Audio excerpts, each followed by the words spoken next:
តពីព័ត៌មានតាក់ទងទៅនឹងការបិទរដ្ឋាភិបាលសហរដ្ឋអាមេរិកបានចេញជាផ្លូវការកាលពីម្សិលមិញមកតម្លៃមាសបានបាញ់ឡើងទៅដល់តម្លៃ$3,895ក្នុងមួយអោនដែលស្ទើរតែបំបីកំណត់ត្រាថ្មីគឺ$3,900ក្នុងមួយអោនអញ្ចឹងតម្លៃមាសបន្ទាប់ពីឡើងទៅខ្ពស់ហើយក៏បានចុះមកវិញដែលជាការ take profit របស់អ្នកជួញដូរនៅក្នុងវិស័យ CFD អញ្ចឹងបើយើងសម្លឹងមើលទៅលើទិន្នន័យឬព័ត៌មានទៅលើ US Government Shutdown ក្នុងថ្ងៃនេះដែលគេអាប់ដេតមកគឺគេឃើញថាវាអាចនឹងនៅបន្តយ៉ាងតិចណាស់ក៏3ថ្ងៃដែរហើយបើតាមការព្យាករណ៍របស់ធនាគារធំគេអាចថាអាចទៅដល់រយៈពេល14ថ្ងៃអញ្ចឹងបើសិនជាការបិទរដ្ឋាភិបាលអាមេរិកនេះបន្តទៅដល់14ថ្ងៃវាអាចធ្វើឲ្យប៉ះពាល់ជាច្រើនទៅលើបុគ្គលិកមន្ត្រីរបស់សហរដ្ឋអាមេរិកដែលគាត់ធ្វើការងាររដ្ឋហ្នឹងដែលគាត់នឹងបាត់បង់ប្រាក់ចំណូលទី1ទី2តាក់ទងទៅលើទីផ្សារការងារដែលបច្ចុប្បន្ននេះ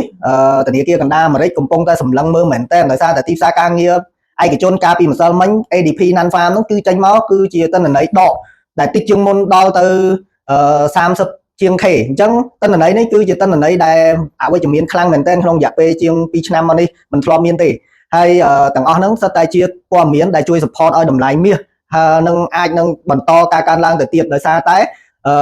ដូចខ្ញុំនិយាយអញ្ចឹងគឺ Fed កំពុងតែសម្លឹងមើលទៅលើទីផ្សារការងារដែលកំពុងតែមានការធ្លាក់ចុះអញ្ចឹងដើម្បីសង្គ្រោះទីផ្សារការងារសហរដ្ឋអាមេរិកឲ្យមានការកើនឡើងគឺ Fed មានតែការកាត់បន្ថយអត្រាការប្រាក់តែប៉ុណ្ណោះហើយដែលការកាត់បន្ថយអត្រាការប្រាក់នឹងកើតឡើងនៅក្នុងឆ្នាំនេះនៅក្នុងខែ10នេះនិងខែ12ចុងឆ្នាំប៉ុន្តែសំណួរសួរថាតើគេអាចកាត់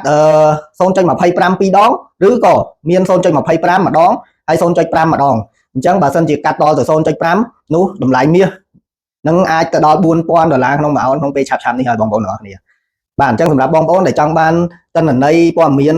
សេដ្ឋកិច្ចទាន់ហេតុការណ៍ក៏ដូចជាការ support ទៅលើការជួញដូរឧបករណ៍ Nissan បងប្អូនអាចធ្វើការ scan QR ក៏ដូចជា contact ដែលខ្ញុំបានដាក់នៅក្នុងវីដេអូនេះអរគុណ